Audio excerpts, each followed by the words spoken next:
So while I've got the fenders and the hood off and everything's out in the open, I thought I'd replace my power steering pump lines. They were pretty corroded, as you can see. There's a lot of rust, and I didn't want to take the chance of one of these breaking at some point in the future. So while it's out in the open, I'm just going to go ahead and change them. They're not that expensive.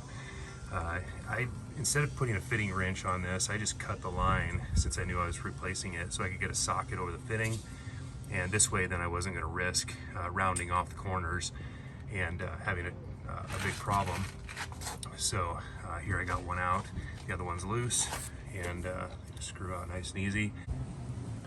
So here you can see the power steering line goes clear underneath the block down by the oil pan, and I'll be taking this apart and replacing the two lines. So there's both lines that go to the power steering pump, high pressure and low pressure, and I think it was a no-brainer to take those out while I had the opportunity with the fenders off. And I've got a couple new lines, new parts coming, and I'll replace those after I get the frame cleaned up. All right, now that the steering pump lines are gone, I spent a few minutes with a wire wheel and cleaned up a little bit of the frame on this side and the top of the steering gear. I have a lot to go yet, but it is amazing just how a few minutes with an angle grinder can really make a big difference. It is pretty satisfying to see that scale coming off the truck fast and getting down to a little bit of bare metal. But the fittings, I put the fittings back in. In this case, I pinched the line closed just to keep dirt and debris out. Put a little paper towel there.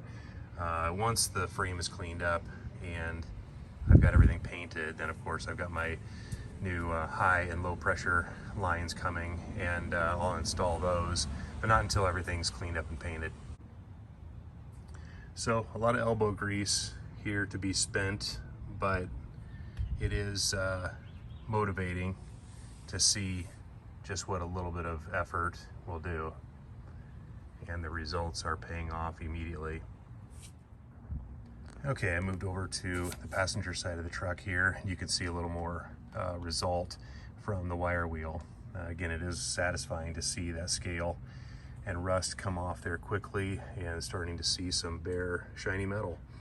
What I plan to do next, I got a 2-inch leveling kit, lift kit, whatever you want to call it, but this is intended to raise the front by 2 inches. Most trucks come from the factory with a little bit of rake, usually about 2 inches in the back. So I want to level this truck, and this is the most cost-effective way to do it, aside from buying new springs in the front, since this is a leaf spring truck.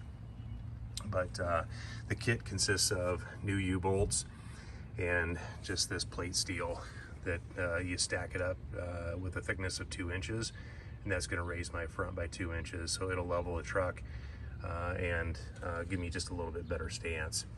So I thought it would be a great time to install this kit. I'm already working on the front here, getting rid of some rust, and I'll jack the truck up, the frame, and let the axle slouch a little bit here by a few inches. I'm going to get the wire wheel going and clean up the components, at least, that will touch the 2-inch leveling kit. Put the leveling kit back on, and then I'll continue to work on the front end here.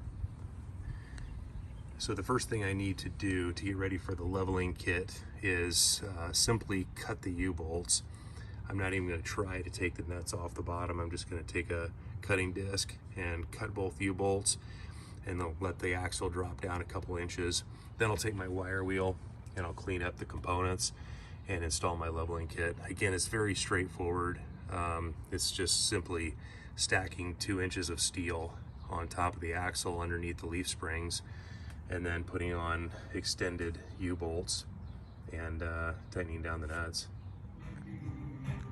Okay, there are the remnants of the U-bolts, and then the plate on top of the leaf springs that attach to the front shock absorber, and then that's the bracket that goes underneath that holds the steering link stabilizer shock. So now I'm going to take a wire wheel and clean this up, get the dirt out, and then I will install my leveling kit. Okay, one final thing that I needed to do for disassembly was this plate that goes underneath the leaf springs and on the top of the axle mount, and it's got a pin inside. There's actually a new pin that the kit comes with, which is this guy right here. And so that's longer because it goes through not only the leaf springs, but then the 2-inch lift plates. One advantage of having this plow bracket on, I noticed, is that I can put my jack underneath here, and the frame is a lot higher. So it actually gives me a great place to jack to the frame, and then I just let my axle relax here. It's actually still bolted on the leaf spring on the other side, so the brake line here is still just a little bit loose, but you can see I just let the axle droop, and I'm going to do my cleanup, and then I can put my lift kit on. Okay, here I just put a punch on the center hole of both springs just to line up that hole, and I took my jack and a block of wood to raise the spring while the axle droops, and then that'll give me enough room to insert the stack of leveling kit shims. Here we are on the driver's side again. The brake lines seem to have plenty of slack. There's actually just a little bit of bend on the bracket up here, and if I need to, I can cheat a little bit and bend those down just to give myself a little more slack if I feel like it's necessary. But overall, this kit wasn't too bad.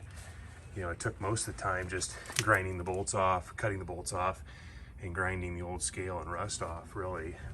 And then it was a little bit tricky just getting everything aligned, but it did help to have 2 hydraulic floor jacks so that I could put pressure against the springs and let the axle droop to give myself enough room to get that bolt that holds the stack, the leaf stack.